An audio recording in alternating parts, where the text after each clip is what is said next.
more and more, I mean, even I can tell you one that's really going to get you going.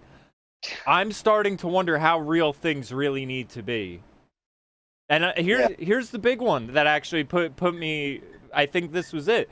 That Epstein video that you and me were sort of bickering in the comments about, I think I started looking at things like this. Why would it matter if Trump fucked a kid or not when all people need is a... Let me apologize now. I want to make a point clear. What you're seeing with Trump at the moment, if they get anything on it, doesn't matter how small, it's going to be blown like this. Yeah. They only need something smaller and just show a snippet of Trump. But that's my point. That's what I meant. They don't need much on him for it to be like, going. Well, let me just put it to you like this. So let's say, and this is all just hypothetically, so if anyone in the comments wants to say I'm saying Epstein did nothing wrong, that's not what I'm saying. This is a thought experiment. But let's just say, you know, we have the CIA, we have these intelligence agencies, everything like that. People are generally aware since the 50s and 60s that honeypots are a thing. At least you would think the world leaders would know, so they should be a little more on guard for them. So what if they said, well, what if instead of actually having them do all of this, what if we just create a character that will be the honey... Well, that's what Tom Hanks is doing right now. I don't know what you're talking about, but anyway... Well, Tom Hanks is an actor and everyone's putting his pressure on Tom Hanks, and Tom Hanks is playing the role to get that heat, so when the average person looks at it, it looks insane. Yeah. But that's what I'm saying is like, let's just say... Oh, you think Tom Hanks? How could you think that? The average person's going to think that's insane. They're going to look at the evidence. Because here's the... Think it's insane. I think Tom Hanks is part of the humiliation rituals. He has to act as a pedophile now. Yeah, because two of the things, the Virginia gun-free and the one who's now in Spain, the two main girls that documentary I was telling you is a good documentary, looked more into it. A lot of the things they say don't hold up. So I'm not saying Epstein didn't do anything. I'm just saying for some reason, the two primary accusers' stories, there's a lot of inconsistencies with it. And that's why it's been so hard to pin anything on him in court, where it's almost like they have him in this gray area, but then anyone associated with him. That's why I kept harping on the Kevin Spacey thing, because I kept saying, why are we talking about Kevin Spacey going to this island? Are they trafficking boys over there? Because we all know Kevin Spacey's gay. But that's the game they can play, where it's anyone with him or seen with him is then viewed in this light of, well, now they are suspect because of proximity. And I was just thinking, how useful is that? That you could just have this person that is so toxic in the eyes of some people that anyone photographed with them is then put into question. And then I started thinking, do they even need to be fucking girls? As long as you have everyone thinking this is happening, and now think of that though. Now think of it as they don't even have to do anything illegal, and everyone is responding as if they are, and looking at these people as if they are, and that's the reason why you'll never see them behind bars, because it's an illusion. It's magic. Same with the COVID. I mean, that is what's going on with COVID. You have the entire world acting as if... Finish off the free speech movement. That's exactly what's happening, because we got this lady on YouTube, and she used to be on the BBC, and the first thing she brings on is that police officer, that fake police officer who accused me of being a Satanist, who pushed the Hampstead stuff. So already alarm bells are ringing off. But then she goes, well, you can't trust the BBC anymore, you can't trust the BBC. Send me all your reaction videos of how you see COVID, and I'll make this YouTube channel. And she posts about 4 testimonies a day. I'm going to sound like a snob, there's no other way to put it.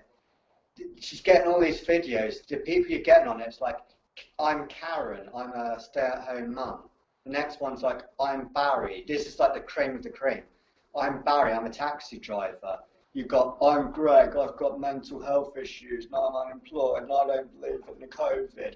It's like what she's doing, she's putting people up there who are new to this. When they see all these people, they're not credible people. So what about, I want to see the videos of the firefighter, you know, the pilot, people who are actually part of the community. Yeah. All these people, I'm not saying I'm better than these people, but if you look at it as a whole, then it gives the impression of people that don't believe in the COVID are taxi drivers at best, bricklayers. Yeah.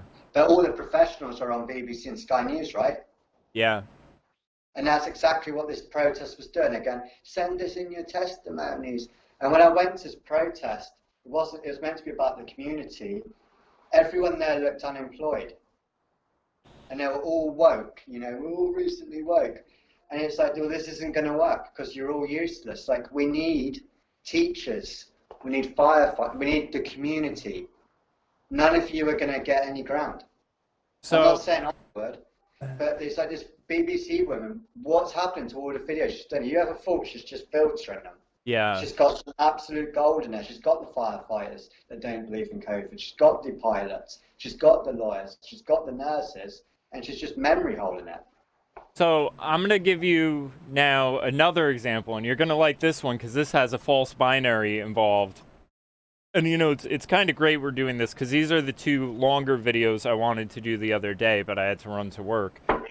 I keep seeing black people posting this, I don't even know what to call it, a meme or a thought or a talking point or whatever, but this is, again, another example of this. How real does it have to be for people to respond as if it's real or to almost manifest it?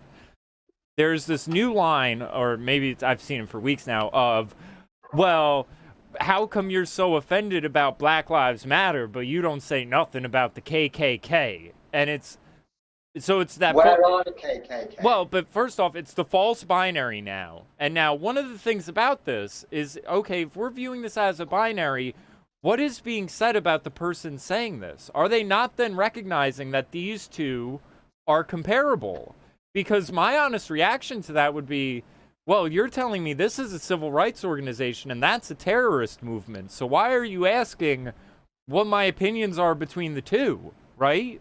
But now you're basically implying that they are on the same page. So are we? And that's the weird thing about it, is that's always said in defense of Black Lives Matter. But now on to what you said. Where is the KKK? What is the KKK? So here's another thing, and this was where are their supporters? Yeah. So I've been doing this. This is the part like 2. Nazi. Where are they? Yeah, I have this series I'm doing. I did the first one. The second one is about the Klan, but it's searching for white supremacy, where I'm trying to find it. I mean, I watched Beyonce's Black is King last week, and I heard a song, brown skin girl, skin so beautiful, brown, brown, brown skin girl. And I'm like, oh yeah, when's Britney Spears coming out with white skinned girl? Like, you can find it. It's not that easy. It's like 3 dudes in a trailer park. And see, and that's the thing. So you look up the Klan numbers. Now, the highest estimate that the FBI, and I understand if people are suspicious of law enforcement and FBI, whatever, but FBI says 8,000 people. So I'm going to say, benefit of the doubt, let's quadruple that. Let's say it's 32,000 people, 4 times the amount the FBI is telling us. Well, that's still 32,000 people in a country of 320 million. So that's nobody in the grand scheme of things. So, and then people say, well, they're in the back corners of the internet and this and that and all that. And it's like, where? What is your evidence? How do you know this? You have this presumption. Yeah, but Jamie, it's systematic. That's the problem. This all comes from slavery. And we still live in a world, you see, where we still oppress people. And it's not just that. You're doing it now. There's microaggressions as well. I know. I was rolling my eyes. Yeah. But I mean, that's the thing, is there is no proof of it, yet people are responding. What about the police brutality, Jamie? Well, I mean, why don't any black people have jobs? What about fentanyl and meth addicts overdosing and saying, lay me on the ground, I can't breathe, don't leave me, officer? More racist than the KKK. Oh, black people can't get jobs. I think it's so... Family going. They keep getting shot. All you got to do is watch Wild Star Hip Hop. Did you see... Did you see... see... getting shot. The ACLU, after years of fighting for body cameras, is now suing to have them removed. Because you're going to get more shootings. Well, now we know what's happening, and now it doesn't fit the narrative. So to explain, they know it's going to be justified straight off the bat. Yeah. It's always good. The reason they wouldn't shoot is because of all the hearsay and riots that come after it. Yeah. Now there's no body cam. Yeah. I mean, they might hold on to it for 4 months, let the place burn, then release it. Well, that's what happened with. I mean, it doesn't surprise me at all that it took a British. We predicted this. We said the camera angles they gave us are so obscure. And it took a British newspaper to leak the body cam footage. I don't doubt that American media had that footage and just chose not to show it. It took Daily Mail or whatever to put out the George Floyd footage, and it's what we knew it was going to be. It's a guy fucking losing his shit, working himself up into a heart attack. It's not more suicide, it's not even close. No. I mean, it's a really fucked up scenario. No one's arguing that. Shit was fucked up start to finish. But I mean, that I feel like that was a hot mess that was gonna unravel wherever he was at that day. Like, and the most telling thing about it is the people that were with him. He would have driven off right next day. I know. Well, and the most telling thing about it was his ex-girlfriend and the friend that were with him, because you could see that they knew, they understood what was happening. They didn't want to throw him under the bus. They didn't want to be like, he's wasted, he shouldn't be driving. But they were like, yeah, that's George. He's a good dude, but, you know, something's off. And the one claimed, yeah, he's got some mental health issues. They were trying to cover for him. They knew shit was going to go sideways. But, I mean, And it turns out they were wearing a mask. So all this stuff going, oh, it could have been filmed before COVID because there's no mask. That was in the script too, because now we see the mask. Yeah. Yeah, that whole situation. It just shows how they played you on that. I think they knew that they didn't want anyone in the news for the first 3 months wearing a mask, so people would get the conspiracy theorists going wild. Yeah. They trigger us all the time. Yeah, well, they really do, and it's like, see, and that's the thing where I feel like within the truth movement, I think the way they're being played is, you know, they focus on people instead of the stories. Alex Jones is Bill Hicks, therefore Alex Jones, Zionist shill, whatever. And it's one of these things where you always have to default back onto all like the guests, all the presenters is brought to table, all the people that support him. Yeah. It's not about Alex. Yeah, and that's the thing. Like you said, it's not about Alex. It's about the stories. He invented the podcast. He broke into Bohemian Grove. He had that judge Nancy Schufer on. He gave Ted Gurdenson a platform.